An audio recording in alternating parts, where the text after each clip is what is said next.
Hello again, Jim Dowson, guest reporter with the Templar report.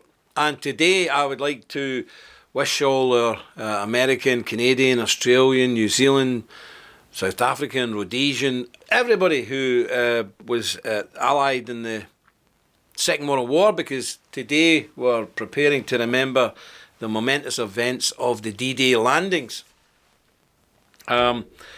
A truly momentous event where the Allies left Portsmouth and all across the south coast of England in thousands and thousands of boats to invade mainland Europe to push back the Nazis. Now, my grandfather, my father was in the war, but my grandfather, who was very old indeed, he was on the opposite way early on in the war. He was on the beaches of Dunkirk and had to be lifted off the beaches. So for me personally, it's a great day to think that we were chased out of Europe by the Nazi war machine. But a few years later we were back with a vengeance and we pushed them back. Where the big mistake was made is we shouldn't have stopped. When we reached Germany, we should have pushed straight on and pushed the Soviets back. And I don't want to rub it into my American friends, but the British wanted to do that. Churchill wanted to push to join with the German soldiers and drive the communists right back to Moscow. And sadly, our American comrades said no, and then spent the next 40 years regretting it, because then we had the Cold War and the arms race and all the rest of it. So yep, I wish we would have listened to Churchill and joined with the Germans to push back the Red Menace. Maybe the world would be a very different place. But let's not dwell on that, because Russia now is the guardians of Christianity in Europe. So let's not be too hard on them. Communism has been banished from the old Soviet Union, and now communism is alive and well in America and Britain and France and everywhere else across the Western world. Now we've got the communists and Russia's trying to hold us back. So how things change, eh? But I want us to spare a moment today to remember the men who come off those boats. And let's remember this. We've been there, the Templars have been to Sword, Utah, Omaha, Juneau and Gold Beach. We've been beaches, we've been there. We've actually been there last year. We went to Normandy and visited the beaches and visited the museums and some of the cemeteries there where our war dead lie. And it's tragic, it really is tragic. But imagine being an 18 or 19-year-old guy, because that was the average age of the troops then, coming off a landing craft when that door goes down and there's machine gun fire coming in, there's bits of your mates flying everywhere, huge bullets tearing chunks out of people, and having to jump into the water. And many guys didn't even get out of the water, they drowned in the water. But you know, having to fight through the water, then up through the beach defences, barbed wire, bombs and bullets flying everywhere, and then going up the cliffs to try and take the Germans out of their machine gun posts and concrete bunkers. Unbelievable. And, I salute those men. Incredible bravery. But considering what our 18-year-olds and 19-year-olds are like now, universities now are having to provide dogs so they can stroke them when they get stressed. They're having to provide safe spaces for them because they're so delicate. This is the longest period of time the West has ever been at peace in the history of the world. And I think it's having a detrimental effect. Now, I'm not a warmonger, but something's happened to us, because every single generation, my father was in the war, my grandfather was in the war, my grandfather before that was in a war, and even going right back to the Napoleonic times, that's as far back as I can go. On one side of the family, the other side of the family, I can go back as far as King William and the Battle of the Boyne in Ireland. So, now we've went 70, 80 years without a war, and look what's happened to us. Have we improved? Have we become better?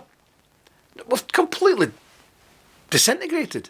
Our young men now couldn't fight a cold, never mind fight a machine gun nest. They're useless, they're weak as water.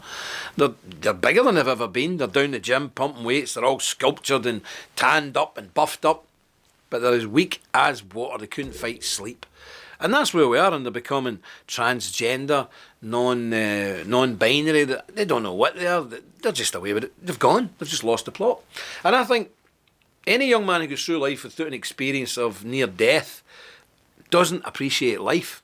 I've actually been in several wars, and thank God I survived. So it doesn't matter what's going on in my life. When I wake up in the morning, the first thing I think every single morning, regardless of the authorities are after me, or MI5's putting pressure on me, or the jihadis are doing something, I don't care. I wake up every morning and I say, another day, thank you, Lord. Because a lot of my friends are no longer with us. They're in the line dead in the grave, and young men. I'm 3 times older than them now. A lot of them when they died, and at least double, most of them. So we should be thankful, and I think if you go through life without an experience like that, it's very difficult to appreciate what life is and how precious life is and how to enjoy life.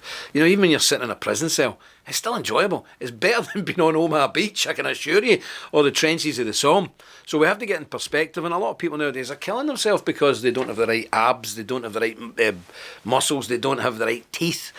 You know, where I come from the poorer side of town, and basically we had a rule that if you were 25 and you had your teeth, you were gay.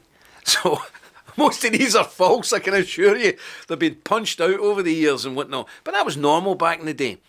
But now people are actually killing themselves, or putting themselves into huge debt to go and get these mad, crazy, what do they call them, Hollywood shine or something?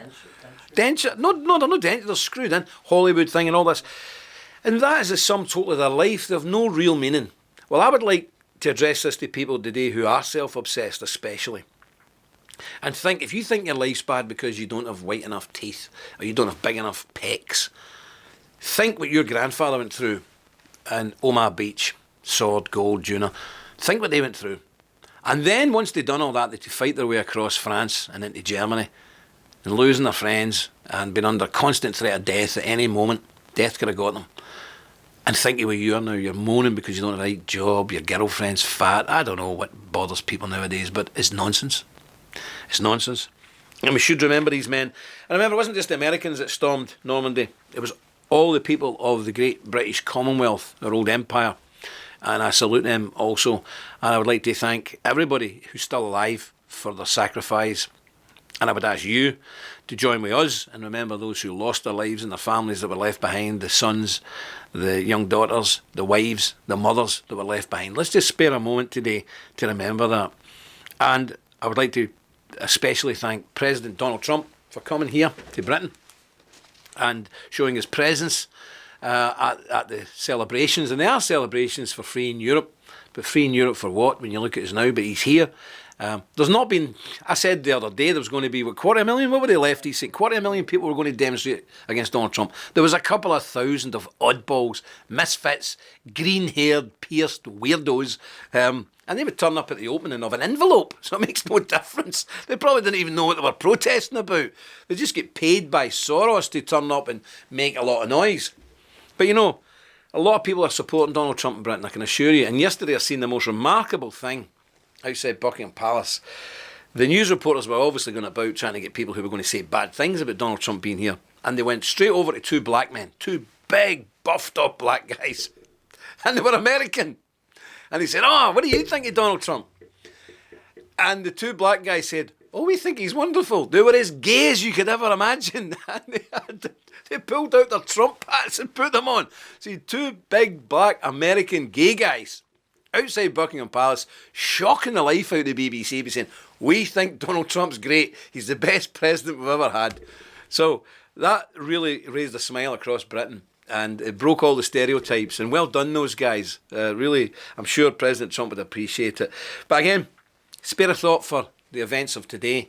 The people, well, not that long ago, my father was that generation, died in their tens and hundreds of thousands to free Europe, to free the Western world, to free to keep the Western world free. And right now, our rights are being eroded by the left, by the liberals, and they're doing far more damage than the Nazis could ever imagine to do.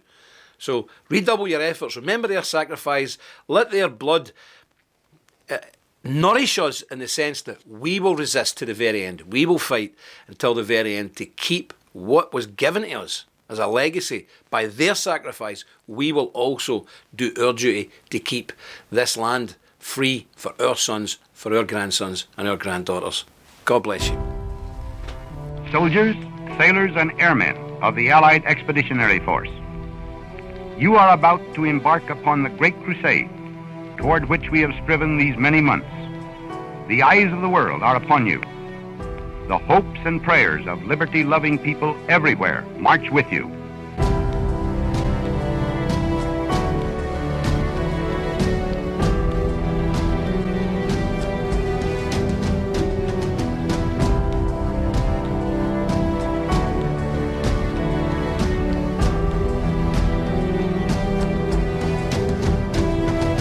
will bring about the destruction of the German war machine, the elimination of Nazi tyranny over the oppressed peoples of Europe, and security for ourselves in a free world. Your task will not be an easy one. Your enemy is well trained, well equipped, and battle hardened. He will fight savagely.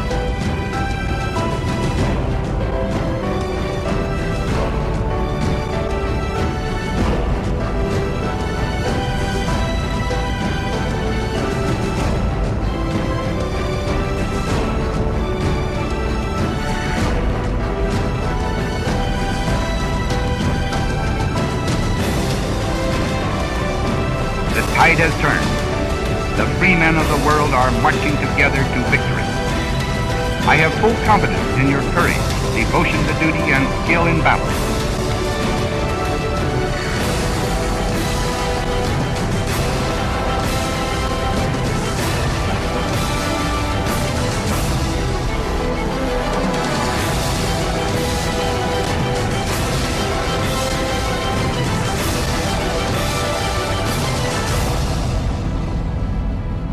We will accept nothing less than full victory.